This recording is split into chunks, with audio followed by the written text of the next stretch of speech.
Bonjour et bienvenue sur Data Driven 101, le podcast qui s'intéresse aux applications concrètes et variées de l'intelligence artificielle et de la data. Je suis Marc Sanselme, fondateur de Scopeo, une agence d'intelligence artificielle qui accompagne toutes les entreprises à tirer le meilleur de cette technologie. Dans notre podcast Data Driven 101, je reçois chaque semaine des professionnels qui nous partagent leurs expériences et leurs visions sans filtre.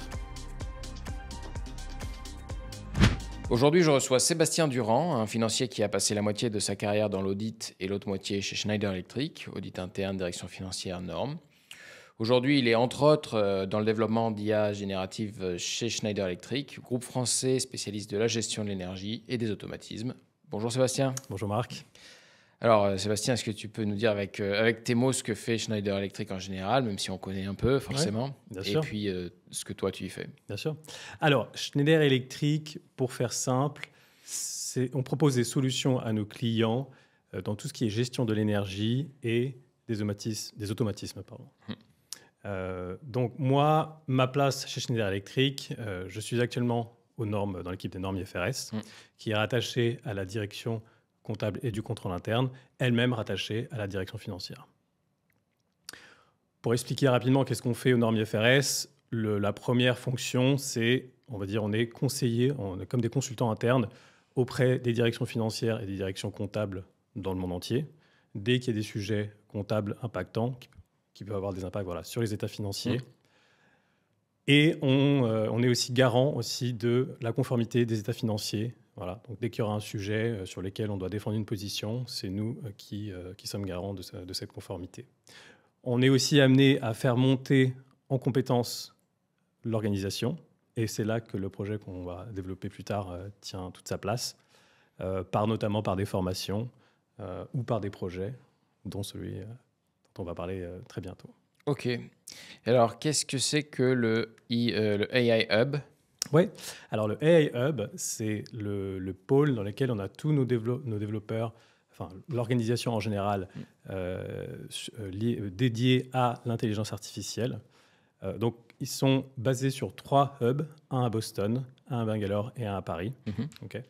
Ce sont actuellement, on est 350, enfin ils sont, parce que j'en fais pas partie, 350 employés par rapport là où on était en 2021, 50. Donc, ça donne un peu une idée de la dynamique, beaucoup d'investissements sur le sujet qui nous laisse la place pour développer des applications, bien sûr, pour nos clients, parce que là, vraiment, chez Schneider Electric, quand on fait de l'intelligence artificielle, ça fait partie de la proposition de valeur qu'on propose à nos clients, qu'ils soient externes ou internes, et bien sûr, au service de la décarbonation.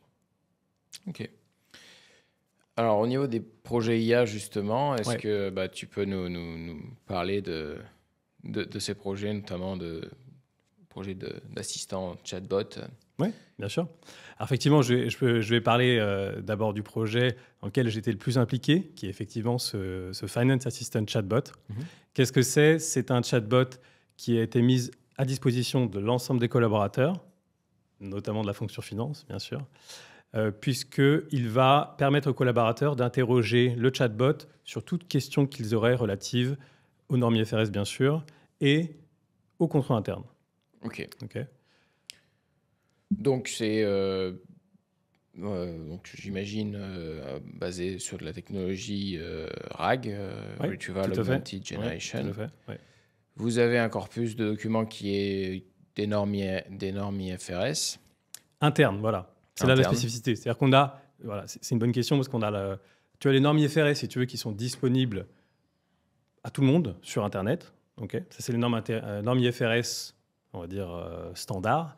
Et après, normalement, les entreprises, enfin, en tout cas la majorité des grands groupes, s'approprient ces normes via un manuel comptable groupe qui va être plus adapté au business de l'entreprise, à ses process.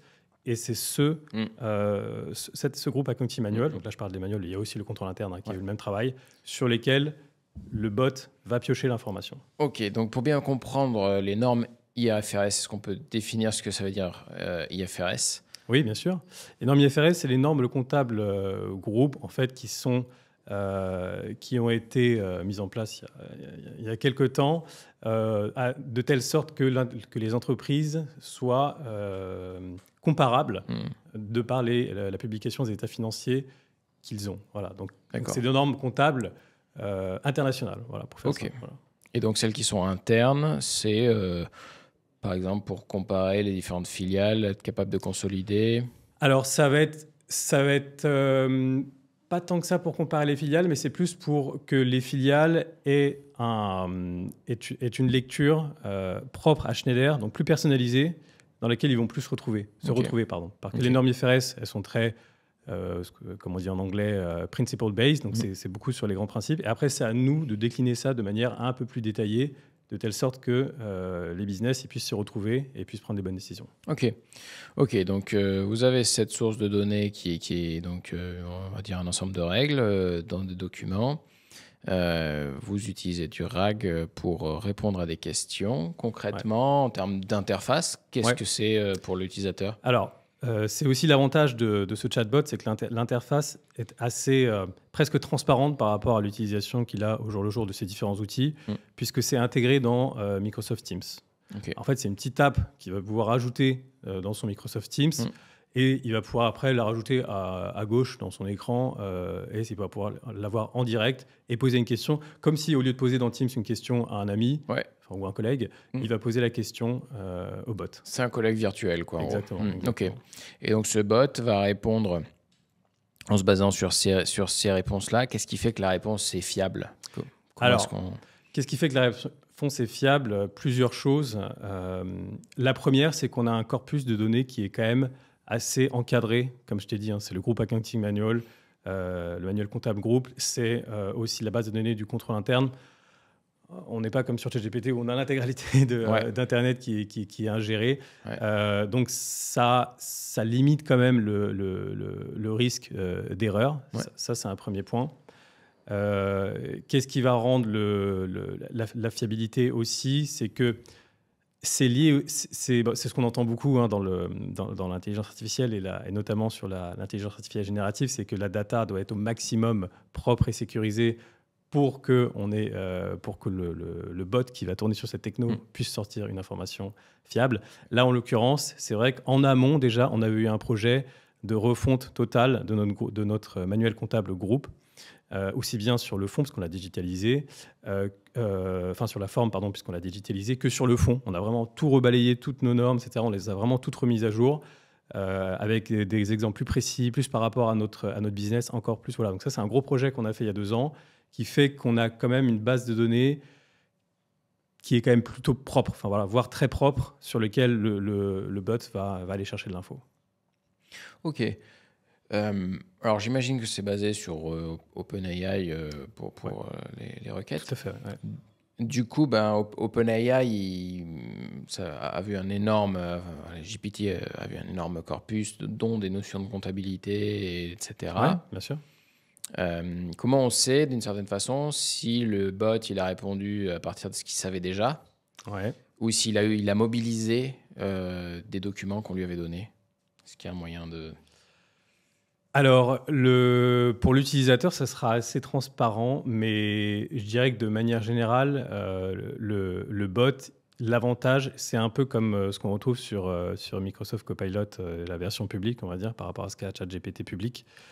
C'est qu'il va sourcer à chaque fois les documents dans lesquels il va chercher de l'information. Et ça, c'est vraiment un gros point fort, puisque ça fait partie des choses que j'aime bien préciser, c'est que c'est un début, c'est une piste, on va dire, pour l'utilisateur, mais il faut qu'il aille chercher dans ses documents sources pour compléter son analyse. Voilà. Ok, donc ça fait vraiment office de moteur de recherche d'une certaine façon, ça formule une réponse, mais on a cette possibilité de vérifier Exactement, et aller pousser l'analyse pour aller plus loin via justement ces liens. Ok. Cette base de données constituée, qu'est-ce que vous avez dû faire, entre guillemets, pour que ça marche bien? Est-ce que tu peux nous partager un petit peu au fil de l'eau, des itérations, des essais que vous avez faits, qu'est-ce qu'il a fallu faire pour que ça marche bien? Oui, alors la base de données, en fait, c'est... effectivement, c'est corrélé avec le bot, mais pour moi, c'est presque un process à part et qu'on avait déjà mis en place. Bon, je t'en avais parlé, on avait fait le gros projet de refonte, là, c'était il y a à peu près 2 ans, si je ne m'abuse. Et après, c'est un processus itératif, effectivement, où tout le monde va participer. Par exemple, on a des questions de nos filiales. On dit, tiens, là, il y a un sujet, effectivement, on pourrait le préciser un peu plus sur notre base de données. Hop, on fait une mise à jour. Voilà, mise à jour, tiens, là, on va clarifier un peu plus. C'est vraiment un processus continu. On a des revues périodiques aussi avec l'équipe pour balayer ces sujets qui nous sont remontés, voir s'il faut ou pas mettre à jour la base de données. Donc, c'est vraiment un processus continu qui est un peu décorrélé, entre guillemets, du chatbot, mais qui est tout à fait en synergie, involontairement en synergie, finalement. Je ne sais pas si... Ok, ouais. Oui, c'est-à-dire que vous aviez besoin de toute façon de mettre au propre une sorte de alors pas de foire aux questions, mais vraiment de manuel de référence. Exactement, pour ces normes IFRS. Et il se trouve que ça va assez aligné avec l'intérêt du chatbot. Exactement, tout à fait. Est-ce que... Alors, un petit peu d'expérience avec le RAG, et donc je pose des questions un peu ciblées, mais comment est-ce que ça fonctionne, ou est-ce qu'il y a des dysfonctionnements si, par exemple, les questions posées sont multiples, si ça fait appel à plusieurs éléments. Voilà, est-ce que vous avez pris en compte ce genre de situation, des questions multiples, et puis à la limite, même de façon plus ouverte, quel genre de dysfonctionnement quel genre de limitation on observe? Oui, bien sûr.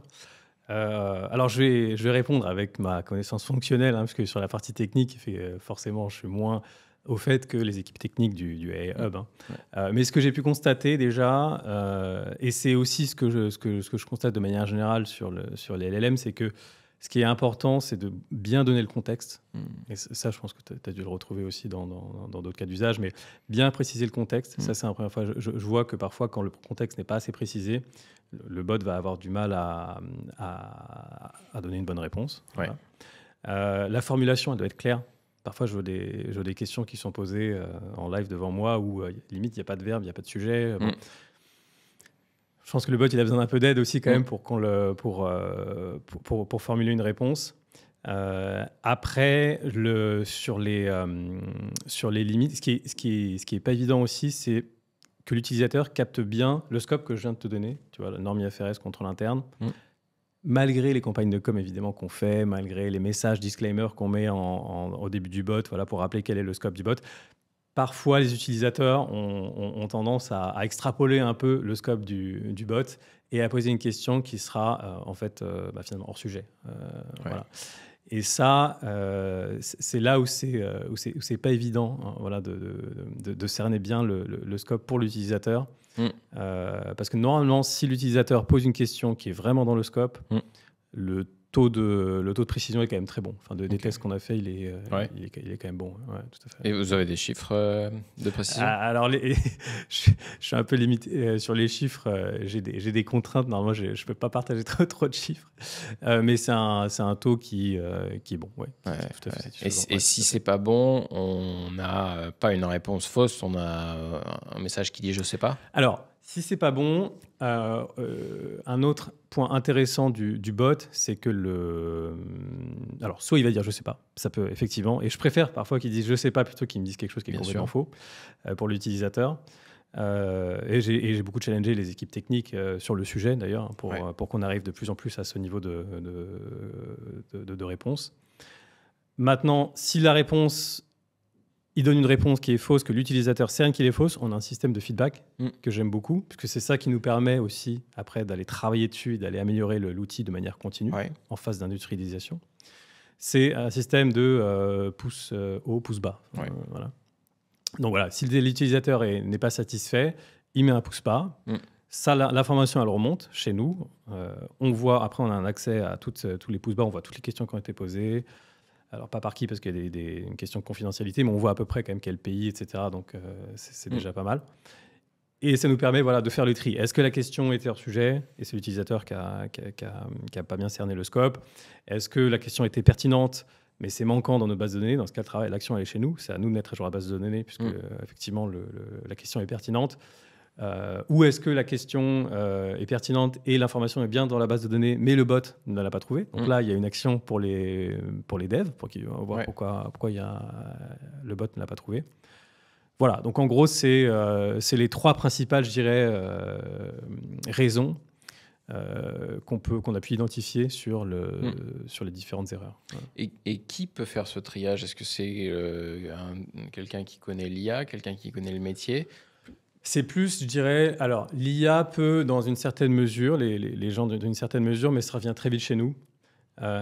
Et c'est là où c'est important qu'on soit impliqué, bien sûr dans la phase du design, mais aussi dans la phase d'industrialisation, puisque ça, forcément, ça demande quand même une connaissance métier que les devs n'auront pas forcément. En fait.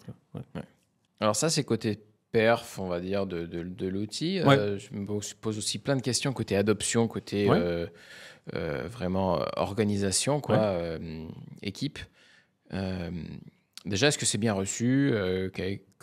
Quel est l'état des lieux? Je ne sais pas combien de temps ça fait que vous l'avez déployé. Oui, bien sûr. Est-ce que tu pourrais nous dire comment c'est reçu par les équipes? Alors, effectivement, il a quelques mois d'existence. La perception qu'on a, c'est qu'il y a quand même beaucoup d'engouement, ce qui est quand même plutôt satisfaisant, parce que c'est vrai que parfois, quand tu entends des retours sur l'IA, tu peux entendre un peu de négatif parfois sur est-ce que ça va remplacer les jobs, etc. Bon, là, c'est pas du tout le cas. Il y a beaucoup d'engouement et beaucoup des essais, notamment quand on a des essais qui ont été satisfaisants, même par des gens assez seniors dans l'organisation, qui nous envoient des petits messages en disant ouais, super, j'ai testé, ça marche super bien.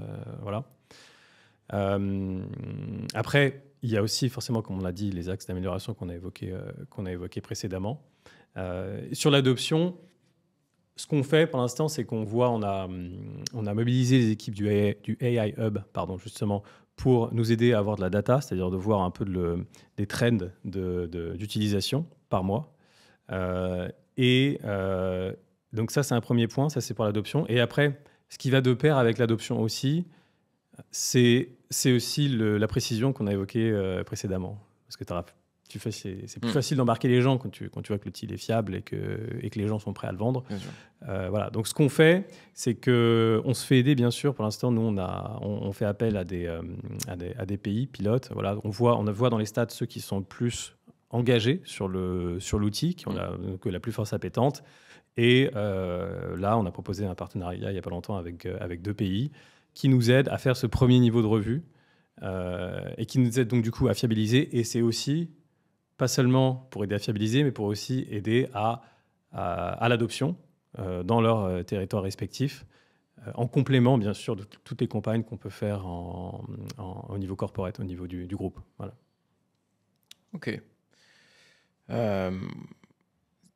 Si on doit, déjà, après quelques mois, encore une fois, faire le bilan de l'opération, qu'est-ce que tu pointerais du doigt, en bon ou en mauvais d'ailleurs, mais voilà, quelles seraient les choses que tu mettrais en avant sur... Alors, ce que je mettrais en avant, je pense, c'est le côté un peu disruptif quand même de l'outil, parce que là, on est vraiment sur... et c'était un peu les propos de notre directrice financière groupe sur le post qu'elle a mis sur LinkedIn, un peu un game changer en anglais. C'est vrai que je souscris plutôt à cette idée, puisqu'on est vraiment sur un... Pourquoi je dis un peu disruptif? Parce qu'on est en train quand même de rendre accessible et plus facile et plus attrayant des sujets qui n'étaient pas forcément on va dire la première priorité dans la fonction finance. Et le fait de le rendre vraiment facile d'utilisation, attractif, je pense que ça peut vraiment aider aux objectifs de l'organisation, justement, de renforcer en conformité, de renforcer et du coup en conformité. Et donc, ça nous aide, par exemple, à la conformité des états financiers, la prévention du risque de fraude. Donc vraiment, voilà, l'accessibilité, la disponibilité, pardon, qui pour moi sont vraiment des axes déterminants. Et après, si je devais retenir une piste sur lesquelles on travaille en ce moment le plus, effectivement, mais c'est pas que dans ce projet-là, c'est comme dans beaucoup de projets de digitalisation, c'est ne rien lâcher sur l'adoption, Voilà, toujours pousser et de telle sorte qu'on arrive vraiment à des objectifs d'adoption satisfaisants pour pas que ce soit juste un projet qui a été très bien reçu à un instant T et qui, in fine, tombe dans l'oubli parce que je pense qu'il a vraiment de quoi rester pérenne longtemps. Ouais. Tout à fait. Est-ce qu'il y a des utilisateurs à fond et des utilisateurs très réticents? Ou c'est homogène? Alors, je pense que ça dépend vraiment des fonctions. Ça dépend vraiment aussi de la nature d'utilisateur. Parce qu'effectivement, on a des utilisateurs très engagés. On les voit, je pense que ceux qui sont le plus près de la matière, par exemple dans les équipes des directions comptables, clairement, eux, ils étaient déjà un peu plus familiers, on va dire, à nos bases de données sous-jacentes avant. Donc pour eux, c'est encore mieux, mais je veux dire, c'est pas quelque chose de complètement lunaire. Voilà. Sur d'autres métiers, j'ai bien sûr, j'avais entendu il y a pas longtemps dans une plénière quelqu'un qui posait la question est-ce que c'est pas un peu gadget parce que après, mais je comprends la personne. La personne, elle a déjà travaillé en contrôle de gestion, donc un peu moins exposée peut-être à ce type de problématique. Même si le sont, les contrôleurs ont tout intérêt quand même à maîtriser beaucoup de sujets comptables, mais ils ont quand même une part, on va dire, de leur activité très largement investie sur d'autres sujets, on va dire, par rapport à des comptables purs. Ce qui fait que forcément, quand ils voient qu'ils arrivent à peine à s'en sortir avec l'ensemble des sujets qu'ils ont à traiter entre les clôtures, les forecasts, les autres projets de transformation qu'ils ont eux-mêmes dans leur territoire, et qu'en plus on leur parle d'un nouvel outil. Voilà. Ça, je dirais que c'est pas propre forcément qu'au chatbot en soi. Je pense que c'est propre à toute innovation qui sort un peu du cadre de leur activité day-to-day, en tout cas telle qu'elle est actuellement. Pas forcément telle qu'elle devrait l'être, mais telle qu'elle l'est actuellement. Ok. Il y avait un autre use case en finance que vous avez développé chez Schneider Electric. Oui, tout à fait, ouais. Effectivement, alors là, je vais rentrer un peu moins dans le détail puisque c'est pas moi qui ai géré ce use case. C'est un use case qui est en lien avec tout ce qui est la gestion du risque crédit. Parce qu'en fait, l'idée de ce use case, c'est de standardiser et de fiabiliser la notation du risque crédit pour chacun des clients. Donc ça va puiser dans différents types de données, par exemple l'historique de paiement, le taux de couverture des assurances, le risque pays. Voilà. Donc en fait, ça va piocher dans toutes ces données et ça va aider à générer un score, un risque et un score lié au crédit. Voilà. Ok. Donc, à partir de quel input, sur quoi on prend la décision à partir de la donnée que je viens de donner, donc les historiques de paiement, là, etc., et qui sont déjà en fait dans un outil maison qu'on avait déjà à la base pour la gestion du crédit. Donc les données sont déjà en interne. Exactement, c'est des données qui étaient déjà présentes, tout à fait, sur lesquelles on s'appuie. Ok. Et alors là, du coup, on est en prod, on n'est pas encore là, en prod. Là, on est en prod. Par contre, c'est pas de la generative AI, c'est du machine learning. Machine learning classique. Voilà, classique. On a en generative AI, il y a un case qui est en prod, qui est sorti en 2024 aussi. Celui que je viens de donner, c'était un peu plus ancien. Le risque crédit, pardon, c'était un petit peu plus ancien. Le cas d'usage, pardon, 2024. Alors là, on est sur de la relecture de l'ingestion de contrats, je ne sais pas si on peut dire, voilà. Où en fait, concrètement, c'est quoi? C'est quand on avait des garanties bancaires, ça passait par une relecture assez onéreuse des clauses et de voir est-ce que c'est favorable ou pas pour nous. Là, en fait, l'outil va digérer déjà en amont, faire une première lecture pour balayer toutes ces clauses et dire voilà, sur la base de ce que j'ai relu, voilà mon indice de pertinence pour Schneider ou pas. Est-ce que c'est pertinent pour Schneider ou voilà. Donc c'est ce qui est sorti récemment. D'accord. Ouais, des règles de base où on sait que Schneider accepte jamais ce type de clause ou vient toujours négocier tel type de clause. Par exemple. Et là, on est sur la generative AI, par exemple. Pardon. Okay. Et là, c'est un prompt engineering où on vient donner un certain nombre de consignes et on passe le contrat en une fois, ou c'est quelque chose de plus complexe, une pipeline plus complexe de plusieurs appels Ah là, j'avoue, je ne saurais te dire. Déjà que ce n'est pas mon sujet. Mais là, sur la technique, non, je ne saurais te dire. Ça marche. Ouais.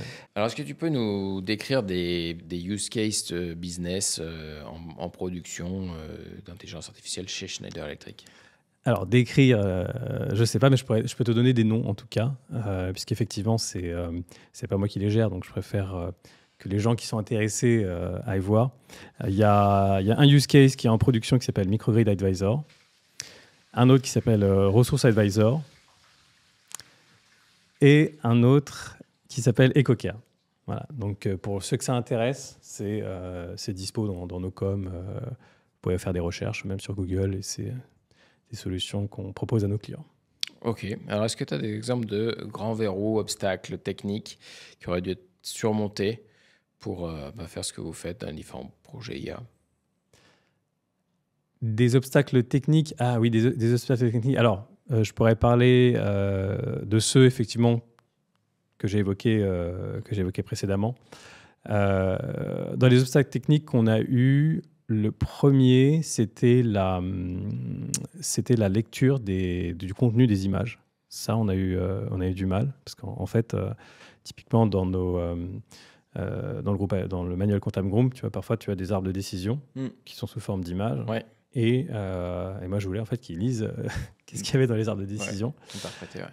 Et on a eu des limites par rapport à ça. In fine, on a quand même trouvé une solution, c'était d'encoder ça manuellement. Heureusement, il n'y avait pas beaucoup d'images concernées, donc on a pu se débrouiller pour quand même intégrer le contenu de ces images. En texte. Oui, c'est ça, exactement, ouais. En texte. Et après, mécaniquement, quand la personne posait une question qui était relative à cet arbre de décision, elle avait la réponse via cette solution. Qu'est-ce que en termes d'évangélisation, il y a besoin de beaucoup dire quand on travaille avec des projets d'IA générative et qu'on essaie de déployer? Ouais, alors, ça rejoint un peu ce que je disais tout à l'heure. C'est vraiment la première chose, c'est vraiment pour l'utilisateur. Là, ta question, c'est par rapport à l'utilisateur, c'est ça? Qu'est-ce qu'un utilisateur doit... Ça peut être un utilisateur, un sponsor, différents interlocuteurs. Ouais, d'accord. Oui, c'est ça, mais qui sera amené à utiliser l'outil ou le financer. Ouais. D'accord. Alors, si je commence par l'utilisateur, ce que tu disais, c'est vraiment de prendre ce qui sort de l'outil comme une première piste et aller compléter après avec ce qu'on a, avec les liens. La documentation qui sort des liens qui sont donnés. C'est de ne pas hésiter aussi à mettre des feedbacks qui soient positifs ou négatifs. Ça, je sais que parfois, il y a des gens qui sont pas forcément satisfaits du résultat, mais qui ne vont pas le mentionner, donc, ce qui est dommage, puisque là, c'est vraiment comme ça qu'on améliore justement l'outil. Ça, c'est pour la partie utilisateur. Pour la partie plus gestion de projet, je pense qu'il a bien marché, c'était vraiment le travail collaboratif entre différentes fonctions, puisqu'on était vraiment entre et des fonctions quand même assez éloignées en termes d'historique, enfin d'expérience, puisque là, je travaillais avec des développeurs qui avaient vraiment un historique très, très, très, très technique. Moi, je suis plus fonctionnel. Pareil pour le contrôle interne. Donc là, l'idée, c'était vraiment de travailler en équipe afin de développer un produit et tout en manageant les attentes de chaque organisation, parce que chaque organisation va avoir des objectifs différents. Donc là, l'idée, c'était vraiment de se synchroniser là-dessus. Et je trouve que ça a plutôt bien marché. On a vraiment une bonne dynamique là-dessus pour que chacun y retrouve son compte à la fin. Ouais. Ok. Quel genre d'erreurs tu peux nous partager pour qu'on ne les fasse pas et qu'on gagne du temps sur ce genre de projet? D'erreurs en termes de gestion de projet, c'est ça? Ça peut être dans la gestion de projet ou en tant qu'utilisateur? Ou en tant qu'utilisateur, ok.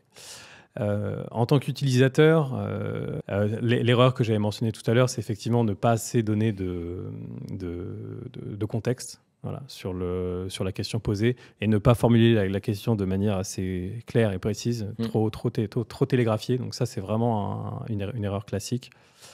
De bien comprendre quel est le scope de l'outil côté utilisateur. Ça, c'est une erreur classique qu'on a vue. Sur la partie gestion de projet, en termes d'erreurs, qu'on n'a pas faite, mais c'était pas forcément si évident que ça, c'est de trop vite se précipiter sur le go live. Vraiment, effectivement, il y a des objectifs des organisations. Bon, je pense que c'est vraiment un sujet qui est assez regardé. Donc, le risque, c'est de trop vite se précipiter sur le go live.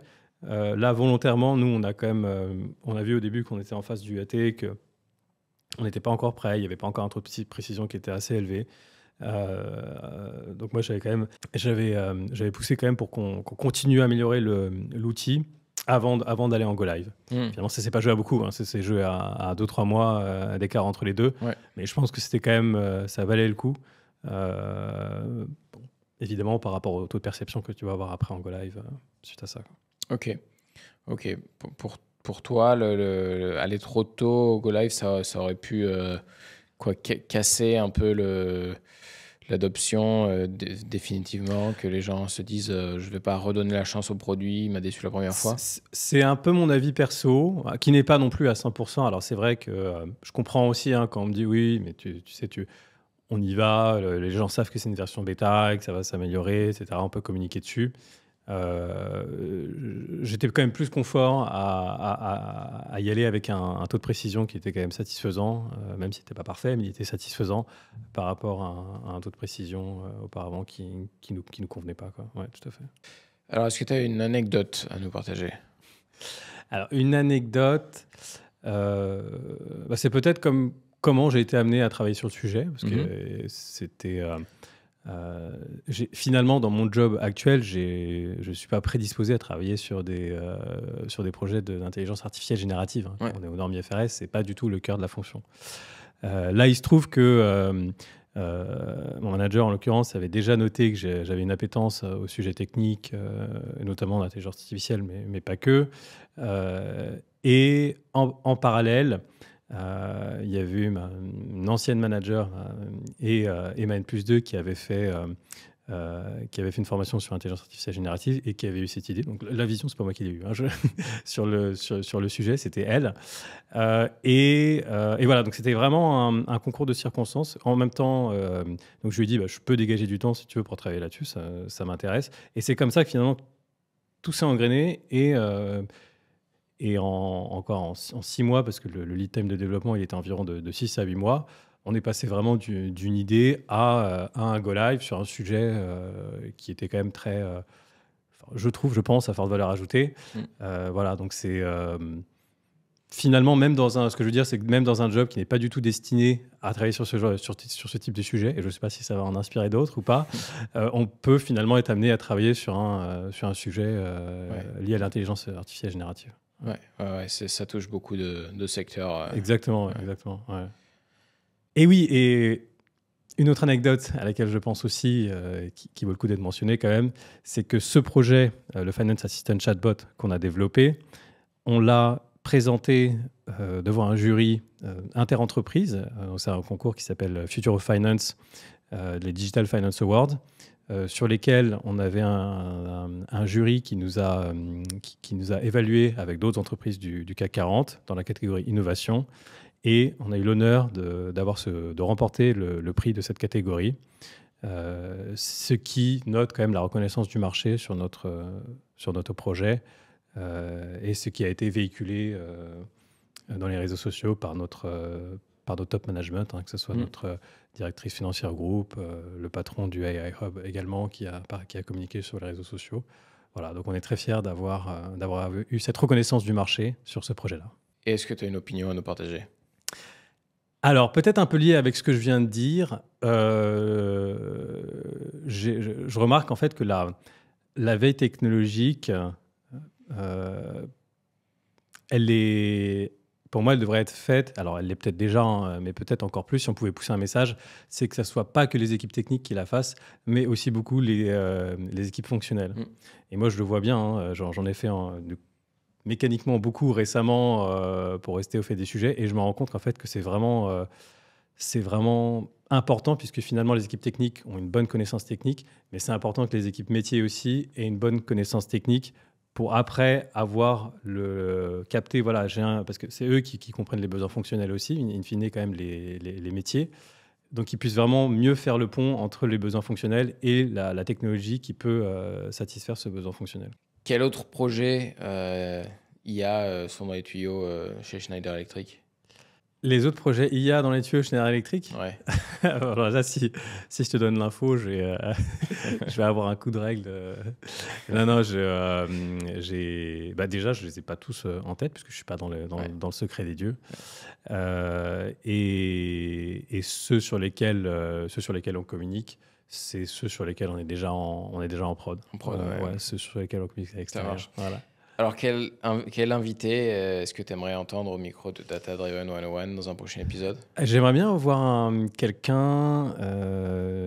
fonctionnel, pareil, qui est beaucoup exposé à ces sujets-là. Alors, un fonctionnel, idéalement de la fonction finance, qui est beaucoup exposé à ces sujets-là et qui a déjà 2-3 use cases en prod. Je trouve que ce serait intéressant d'avoir comme info. Ouais, ok. Merci Sébastien. Merci.